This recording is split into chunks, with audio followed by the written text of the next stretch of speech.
It's an At the Office edition of the East Bank Sports Show, serving up the hottest sports takes from right here in Cleveland, Ohio. It's your hosts, Noah, John, and Eric. Cleveland, welcome into the office, the podcast where we talk all things sports. I'm your host, Noah. I'm joined by my co-host, just John today. Just John. Eric is on vacation. We'll give him crap in a minute. But you could join us in the office too. Send us a comment on YouTube, Facebook, X, wherever you're watching. Type in. We'll gladly show it on the screen. Or text the show, 216-250-1411. That's 216-250-1411. John, how are we doing tonight, my man? I'm doing well, man. We kind of went head-to-head on the Baker stuff last week. We'll keep it a little bit more tame today. It's just you and me. We don't have Eric to break it up. Right. But I'm doing well. I was going to come at you and be like, what do you mean it's just John? It's still pretty good, but no, it's good to be with you, brother. I'm glad we're doing it. I hope E is enjoying his well-deserved vacation. I agree. However, Eric did tell us last week live on air that he was going to come live from the beach. He was not going to miss the show. He gave you a bunch of shit. I deserve some shit because when I went to Vegas, I missed the show. And he's no better than either of us. And I doubt he's listening right now. He's probably had a few too many libations over there in the Outer Banks. But regardless, Eric, if you are listening, that's some BS, man. Don't call us out next time. Yeah, I can only call him out halfway because I went on the first vacation of 2 to Outer Banks as well. And I told you guys, I'm going to try to do the show. And then like by Monday, I was like, nah, dog, not happening. So no, I remember that too. That was BS, but like also I did the same thing.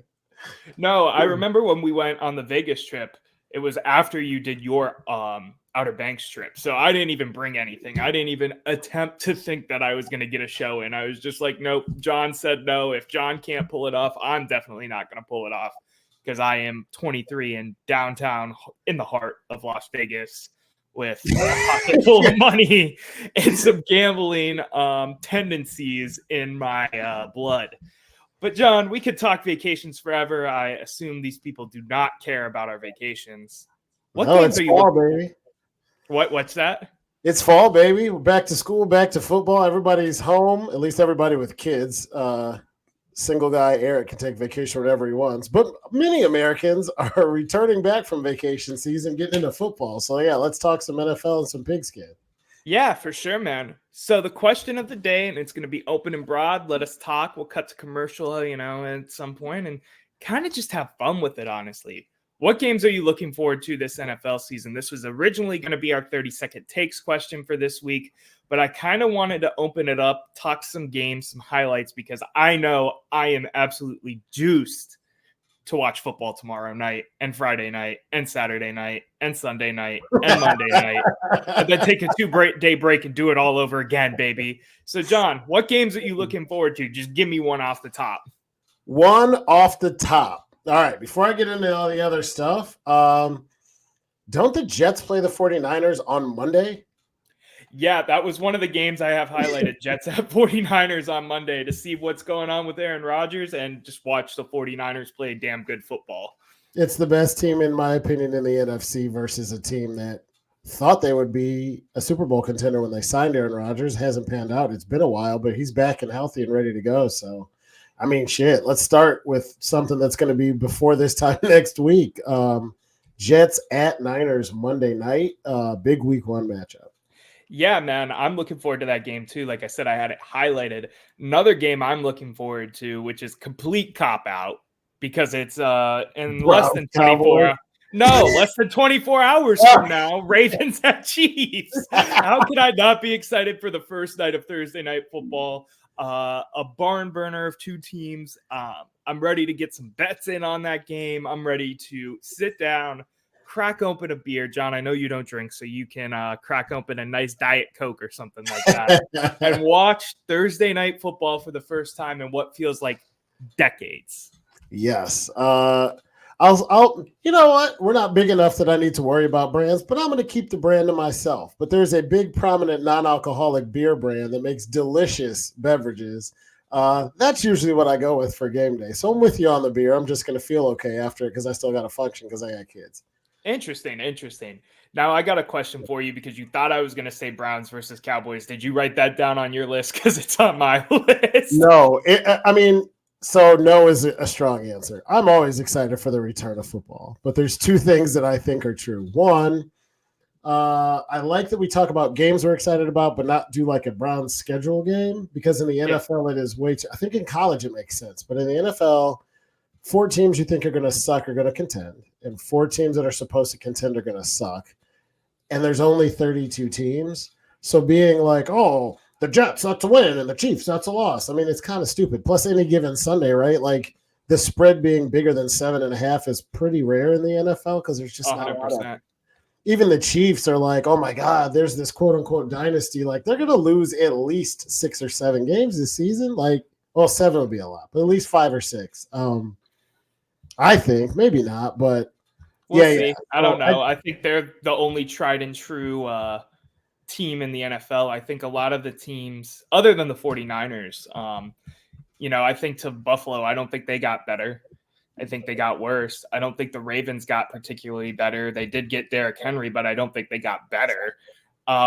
You just think of some of these powerhouse teams that were up there in your 13-win, 12-win columns. The only team that's, ever in that conversation that I don't think has really changed. I don't know, man. The Chiefs just automatically in my mind, it's like 12 wins, 13 wins is the gimme, and anything below that's kind of rough. Yeah. But 12 or 13 wins is 4 or 5 losses, right? That's what. So yeah. We're both right. We're in the same ballpark. Like, I don't think the Chiefs are going to win 15 games. I don't think any team this year is going to win 15 games. I think the NFL is just that damn good right now in terms of talent front to back. Even on, some of your bottom tier rosters, I think the Saints, the Panthers, some of these teams that are, not looking too hot. Speaking of teams not looking too hot, I wanted to ask you this because you're in a auction league and you were telling me and Eric about this in the group chat for the show earlier today. Jamar Chase did practice today. What are your thoughts? Do you think he's going to play without the selfishness of you paying how much for him? Yeah. Big time players are going to play on the biggest stage. I don't think Jamar Chase can help himself. I think he'll probably get paid. But I don't think it's going to be from the Bengals, and I don't think it's going to be before the game on Sunday. So I don't think, given as much that's at stake, I mean, you're talking about, first of all, a team that could contend for a Super Bowl. It went to the Super Bowl last time everybody was healthy all season. Also, you want to get paid. You can't not be on the field and holding out. You got to remind everybody why you're worth $1 trillion. So I think push comes to shove. Yeah, he'll be out there regardless. But I think they should pay the man. I mean, Can they pay the man? They're the cheap-ass Bengals, man. Tim isn't in the chat yet, so I feel comfortable calling them cheap unless he's just listening while he's playing NCAA or something. They can pay him. They choose not to. Yeah. My mom's a Bengals fan. I remember stories when I was a kid about the owners of the Bengals giving each player on the team a home and away jersey, and then if it tore or they needed a new one, telling them they had to use their own money and buy it from the team shop. You brought that up not too long ago on the show. I feel like when we were talking AFC North predictions. Continue, man. Continue. No, it's just, I mean, they're an awful franchise and they're cheapskates, but like, you can't have Joe Burrow and nothing. Or maybe you do. Maybe he'll. How many years? Do you know how many years are left on his contract? Joe Burrow's no clue. I'm sorry, Jamar Chase. Jamar Chase, he's on his 4th out of 5, and the next year on his contract is like the 5th year rookie option where they pay like the mid tier of whatever the contracts. You know what I'm saying in terms of first round picks. I think he's 4 out of 5 right now. If not, he's 5 out of 5. If he's in his last year, he's definitely going to get paid by somebody else. And the Bengals would be idiots to let him go because they have a core of a championship team down there, just with him and Burrow. All you need is a defense that's middle of the road and a running back who can eat carries. And, yeah. Yeah, no, I agree with you that I think he'll play and I think they should pay him. Especially because a franchise tag, I feel like, is the kiss of death in terms of a player relationship at this point in the NFL. Like, I feel like they were so much more common in like the early 2010s, even mid 2010s. And now you rarely see them because players are just like, I don't want to be locked into this. I don't even know if I think the NFLPA might be fighting up against that. John, I want one more game you're looking forward to this season. Oh, brother, I got a bunch, and I think it works out well because I don't want to call the NFC the JV, but like the AFC is so stacked, but yeah, there's parity in each division, right? The AFC North is god awful because it's so tough, and the NFC South is god awful because it's god awful, but they're all going to compete, right? You got a bunch of teams that are kind of even. Best matchups of the NFL season for me are the teams I think can either win the Super Bowl or the teams that will make the jump. So you got your hometown team. So you got the Browns, the Chiefs, the Ravens, the Niners. And then in my opinion, a team that nobody's talking enough about is the Houston Texans. They should be excellent coming back this year. So Chiefs and Bills, they play all the time. Every time that's up, that's later in the season, but that's a good one. Texans play the Cowboys. Texans play the Bills. Those should be really. I have Texan Bills week 5. I think that's a big one. Mm-hmm. We could go into this for a second. I'm actually going to cut us to commercial just so we get it in. Come back. We can talk some more of these matchups because I want to see what some of our overlap is, that kind of thing. And then go from there, my man. So we'll be right back with the East Bank Sports Show at the office. Enjoy the commercials.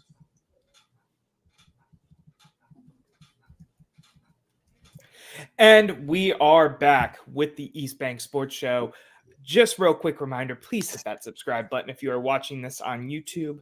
It helps us grow the channel a ton. 99% of you are not subscribed, and it helps us grow. We've seen some growth from the Baker Mayfield video that we've done, as well as some of the Dome videos we've done in the past, and some Guardians videos we've done in the past. So if you are new here and watching, welcome. We hope you enjoy the content we are creating here at the office. But John, I want to get back into it because there's one game I highlighted that I wanted to sneak past you and tell me what you thought. You were calling the NFC North, or not the NFC North, but the NFC in general, kind of the JV. And I know you were exaggerating there. Yeah. But week 17, 49ers versus Detroit is one that I wrote down because of what the implications could be there. Week 17 out of 18 in the NFL for playoffs and that kind of thing.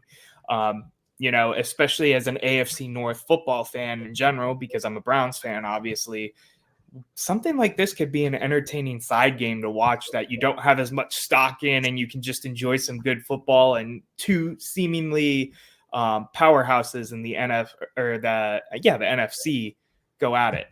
Yeah, I agree, man. I think that's an excellent pick. I didn't realize that game was that late in the year. That's wild. It could be for anything at that point. It could be for number 1 seed in the NFC.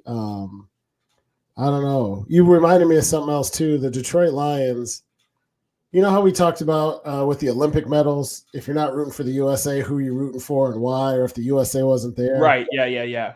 Hard to root against the Lions if they're not playing the Browns, isn't it? No, I know, because they were both the 0-16 Lake Erie franchises. The only thing that gets to me is that they're in that state up north that I don't really like too much. It's the only thing that gets to me. But no, especially like Dan Campbell, like I love him. Jared Goff having a career resurgence with the team. I love it. So it's hard not to like the Detroit Lions. I agree with you 100%. Amon-Ra St. Brown's father might be able to kick everybody's ass actually on the team, and dude's like 50. Wasn't he Mr. Universe or something? Yeah. That's crazy. Man. What do you think is going to come out? I want to kind of focus on week 1 again for a second. What do you think is going to come out of, the Friday matchup, the first Brazil game, the Green Bay Philly game Friday night? It's another good matchup and another good game in the NFL. I don't know what to make of the Packers yet. I know Jordan Love is playing really well, and I want to give him props. There's absolutely no shade there, but I can't imagine that they're going to go from Brett Favre to Aaron Rodgers to this kid and just never be bad for like 45 years.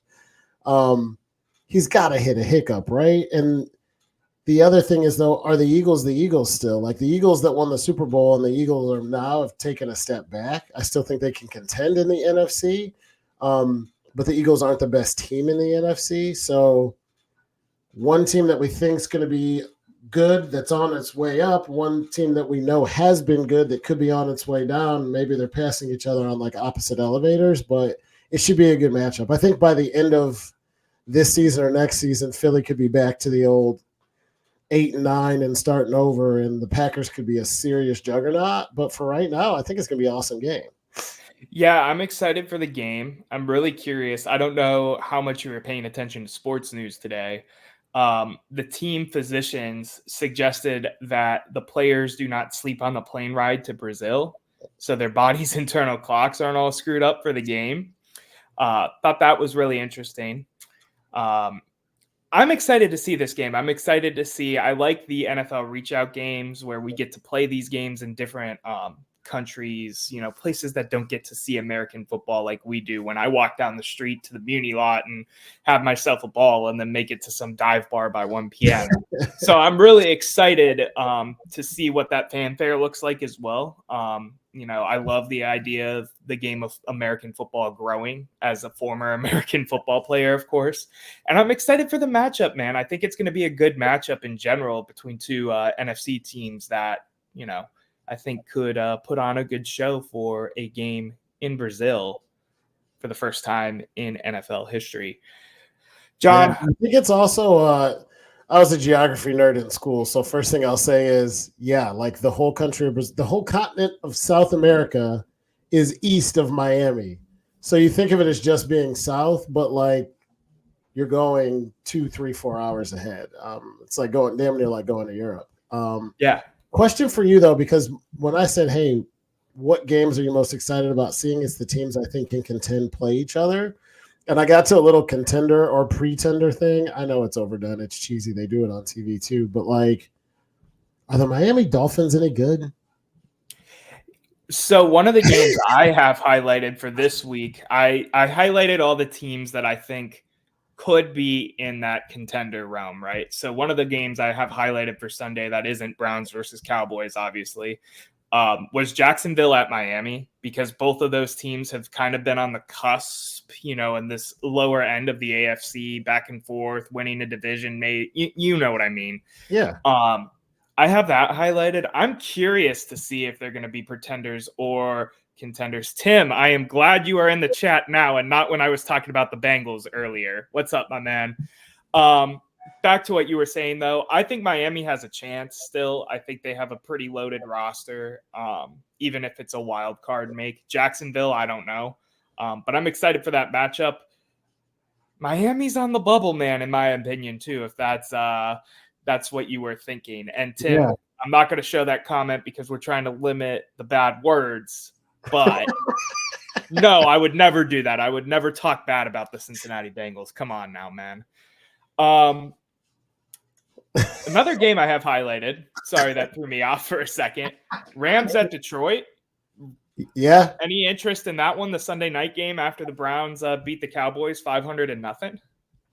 We got to come back to that because I'm a little nervous about the first game. I was going to ask you what you thought about the game. Me and Matt did that show, doing like a preview breakdown on Monday, but I want to hear your takes too. I'm not going to double down on mine. Go check out that episode to hear my thoughts though. But no, give me your thoughts on that Rams at Detroit game. It's the first weekend, so I'll watch as much as I can. That one doesn't excite me as much. No matter where you shake out on the Rams, I got the Lions as being significantly better. This is a game they should win, no matter where it is. I could be wrong about that. The Rams also won the Super Bowl. I always reference the Bengals making it to and losing. So they're not that far removed from being good. Puka Nacua, I mean, they got studs, but no Aaron Donald, and defense is a little different. And you don't know what you're going to get out of quarterback play. Like, I don't expect them to be bottom feeders, but the Rams are not as good as the Lions in my mind. Yeah, no, I agree with you. I just think it's going to be interesting, to see what those two. A lot of these games I picked week one, honestly. Mm-hmm. Well, at least the Jacksonville at Miami, the Rams at Detroit, and even the Jets at 49ers, not because of the 49ers, but I picked those games as ones that are highlighted in my mind because I'm interested to see what these teams look like and are made of in week one. I think that's my biggest highlight in terms of week one picks of games I'm excited to watch, the ones I want to see, that kind of thing. The only two, like the thing that's cool about it is that everybody in the AFC is so good and everybody in the NFC is even equal in their division. Like I started to come on with like a really vanilla take and I did a little bit more homework. Every division game should be a good game, like all year, especially in the AFC. Like I'm looking at the entire AFC, North, South, East, West. And the only couple of teams, like there's literally two teams that I think are going to stink. Probably Denver, probably New England, and everybody else could win their division. Like if I said, hey, the Kansas City Chiefs won 11 games, but Vegas won 12 and they took the division, would you think that's completely crazy? It'd be an improvement, but like they got dudes out there. Like, you know what I mean? Like the Chargers aren't bad. Right. Tennessee got rid of Derrick Henry. I shouldn't say they'll be bad. Tennessee's another team that's going to have to work really hard. I was going to say Tennessee. The Colts, I don't think, are going to do anything crazy this year. The Colts made the playoffs last year, didn't they? Or did they come within one game at the end of the year and lost? No, they came within one game. I guess Anthony Richardson, if he stays healthy, that's true. The Raiders, I don't think are gonna do anything this year, though. I'll say the Raiders should be in that list. I don't think they're going to be like 2-15, but I don't think they're going to be much of anything this year. Yeah. Okay. That's fair enough. But like, so maybe we leave the AFC West out of it because the Chiefs are far and away the best team, but even the Chiefs and Chargers is a good game. You don't want to see Houston, Jacksonville, or Pittsburgh, Cincy, or Baltimore, Cleveland, or Miami, Buffalo. Like there are good games every division they get to play twice. Like that's fun. Right. No, I'm with you 100%. John, I want to hear what your thoughts are Browns Cowboys week 1, because you said you were a little bit nervous. Mm-hmm. And I'm just curious because I'm feeling confident. I don't think it's a surefire win by any means, but I'm feeling confident in our squad just based off of everything I saw last year. New offense this year. Everybody's healthy. Even Jedrick Wills practiced today, even though he said he's already not playing, but he did practice today for the first time all of the 2024 season. But what are your thoughts, man? Yeah, when we have LeBron, we do this thing where we kind of come in third or fourth in the East and then just sweep everybody and go straight to the finals because we had LeBron. And everybody's like, what about the regular season? The Cowboys are like the opposite of that. Yeah. They are a regular season juggernaut that I don't want any parts of, home or away. And then they get to the playoffs and choke and lose to Green Bay by 35 points. First game of the season. Low expectations because this is the first time on the field taking meaningful snaps for Deshaun Watson in a long time. I think you're going to see some rust. And I think that the Cowboys are just going to come out. And I can see the Browns winning the division. I am on board this season. I'm not being pessimistic.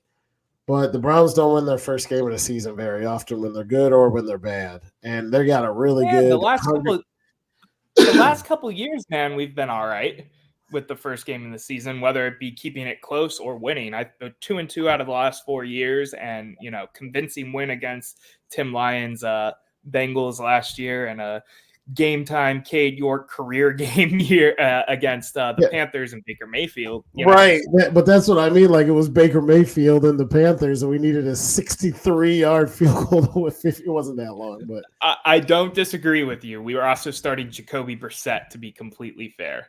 That is a good point.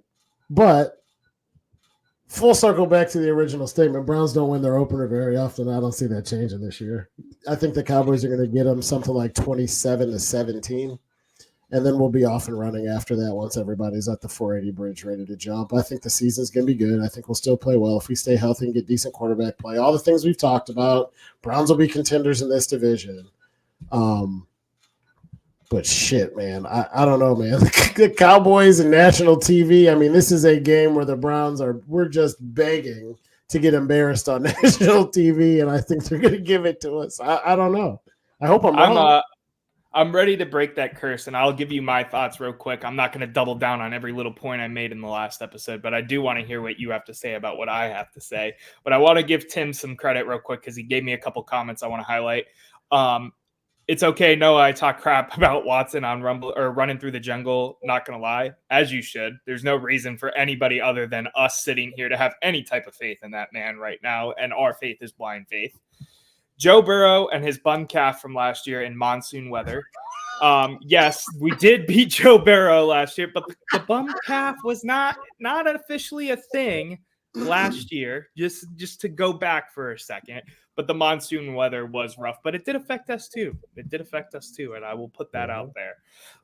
My thoughts for this game is, even though the Cowboys are a regular season juggernaut, like the Cavs were a postseason juggernaut through the East, and to me, I look at the records from last year, right? The Browns were 9-1, 8-1 at home. 9-1, 8-1. I don't have the stats up. This is what I brought up on the last show. Yeah, they were really good. The Cowboys were 5-6 on the road. They were fantastic at home, but they were 5-6 on the road. And the Browns defense last year held teams to under 13.5 points at home. That's the wild card. That's the average.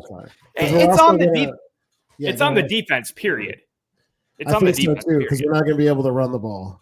You got to run the ball and stop the run. In the AFC North, they always say it, the weather's warm. Deshaun Watson's going to throw it 50 times on Sunday. So I hope he's as good as you say he can be, because this has one of those, how you get Florida State fans will know what I'm talking about. You get all excited for the season. You get the ranking. We went to the playoffs late. We got our swag back. Like the Browns are going to come out. We got playoff.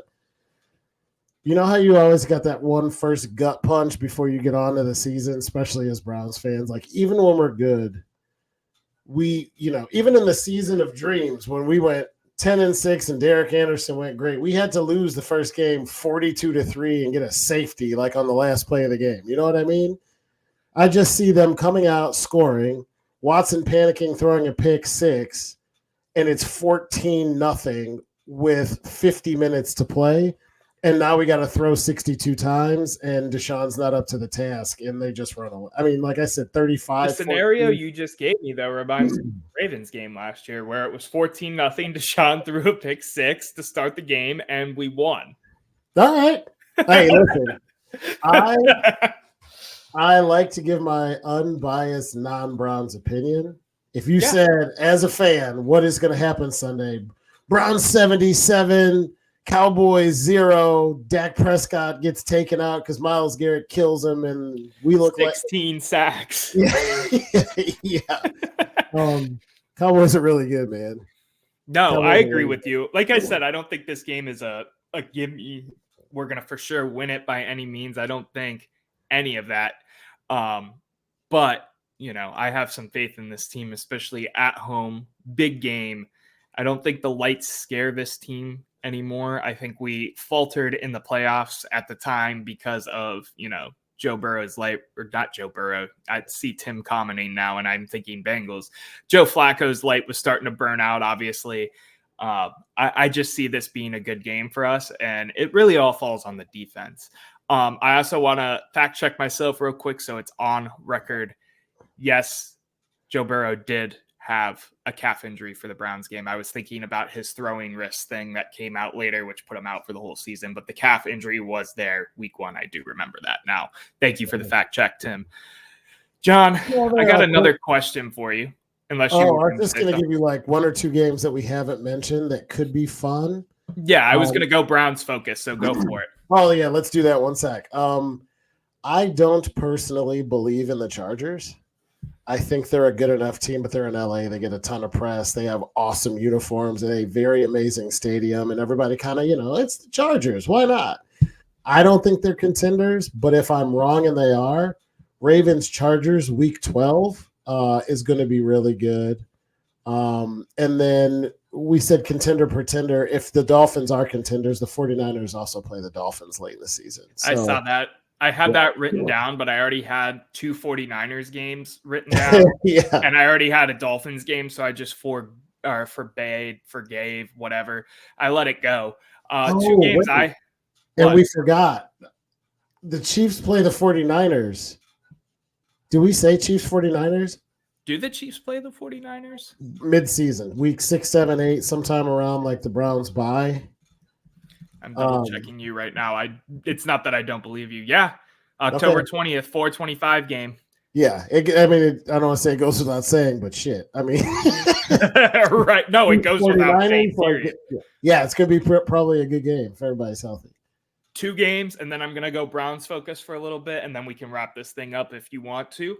I know we already mentioned Bills Texans early on, Week 5 game. Kind of forgot about mentioning when we brought that up the first time, though, the implications of Stephon Diggs. It's the Diggs Bowl, man. The Diggs Bowl. Yeah, I'm looking forward to. That's a good one. That's a good call out. We did skip that one. The other one I had football. It's so people like to root against the dynasty and the juggernaut. And some people think it's good for the game because it gives you either somebody you love or somebody to root against. So when the Patriots win 16 games, either you love them or you hate them. I prefer this. I prefer a crap ton of teams where nobody's going to win more than 13 and nobody's going to lose more than 13. Like everybody could be a 500-ish at least, especially like I said, the AFC. I don't know. There's so much parity. Like, I don't know. I just prefer it this way rather than the, Roethlisberger Steelers winning 14 games, the Manning Colts winning 13 games, and the Patriots winning 13 games, and the Ravens winning 13 games, and everybody else sucking. Everybody in the AFC theoretically makes the playoffs with the expanded playoffs and the extra wild card team. Even the bottom feeders, like even the lowly Las Vegas. If Las Vegas could pull 500 out of nowhere and get the last playoff seed, absolutely they could. In that division, I wouldn't bet on it, but that would not shock me. So I still think Vegas is out of this. Real quick, I want to hear your reaction on this. Since we're going off script, not that there was a script, we're going scriptless today, and we're just talking and having a good time on live. Panthers win 5 games. John, you taking the over or the under on that? I'm going to stand by my original statement. I'm going to take the over because I think they win 6. But in that division, 6 wins could win the division. I'm taking the under. I'm taking the under on the in my mind, I have them at 4. So 5, I just thought would be a fun line to go out. I mean, they get to play the Saints twice. 5.5 is the over under. So Tim is technically taking the under as well with that. To be fair, no, he took the over. If he said 6 and the over under is 5.5. No, he said Panthers win 5 games. The line's 5.5. Oh, gotcha. Okay, I'll go over. I'll go over at 6 just because their division. What is Tampa Bay scary? I mean, they could win 3 or 4 division games and still only win 6, but we'll see. Right, they are bad. The last game I have written down as a non-Browns game that I wanted to mention was Falcons at Vikings. The Kirk Cousins Bowl. That's the only reason I think that one. I don't have either of these teams seriously contending. Neither do I. But it is fun because of the players and, I had to throw one curveball. We're talking about the upper echelon and the Browns, and that's about it. All right, let's put that to the side for a second and talk about something that's just fun for the implications of the quarterback playing for one team. Mm-hmm. No, you're right. I like a lot of these little matchups. We saw like Stephon Diggs. We've seen Cousins. We've seen a lot of people change teams, and when guys get together with their old mates, usually makes for interesting theater. That game is late enough in the season. I think the sizzle could be gone if one or both of those teams. That's week 14. If that was week 2, I'd be like, "Yep, let's do it. Like, let's get it on right that's out of a fair the gate." Point. If by week 14 both of these teams are 4 and whatever, then me. I don't know though. The Falcons are kind of interesting. I mean, they've got pieces. Don't get me wrong. They've played competitive football, and they have a better quarterback than they ever have. I want to pose this question from Tim Lyons as well. Who do we pick for Steelers versus Falcons? I say they tie and the stadium collapses. Who are you taking? I got Steelers. AFC versus NFC Steelers defense. Yeah, I got the Steelers in that one right now. Tim asked me again, like, wait, that's this week. Yeah. I was going to say ask me again before the game because I thought it was a few weeks out, but no, you can't. This is the ask. Yeah. Yeah, give me Pittsburgh. What's the line on that? That's what I'm not 100% sure. I can pull it up real quick for you. I don't know. I'm torn on this one too, just because the Falcons have, a decent defense. They have Kirk Cousins. They have some offensive weapons. Are you looking at the lines or should I? I am looking at we could do this when Eric gets back, by the way.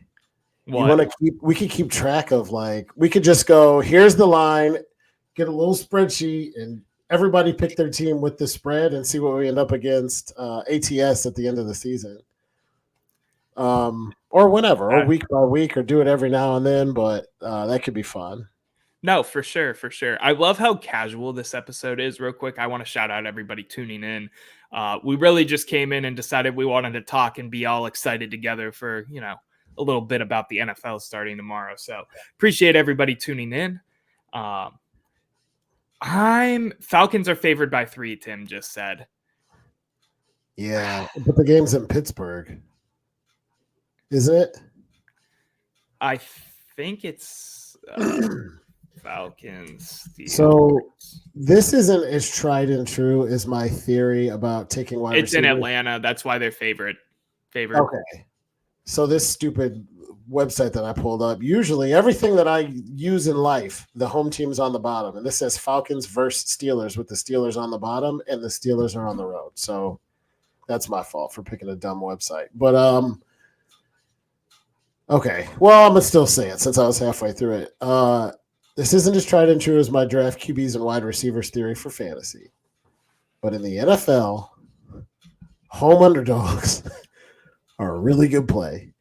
And if this game was Steelers plus 3.5 at home, that's the kind of place where you can make some money. Because the NFC dome team early in the season, Steelers defense, that atmosphere, I can see the Steelers covering 3.5 at home, but they're not. Okay, it's in Atlanta.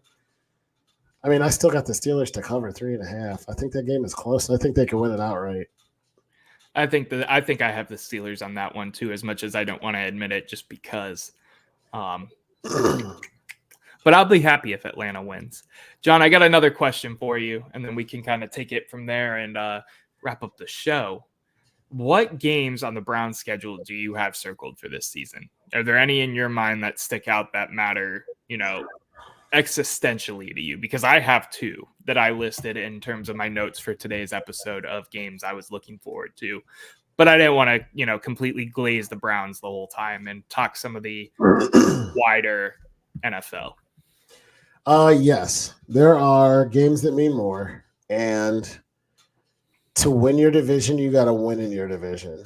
And more so than any time since 1999, maybe the most of any season.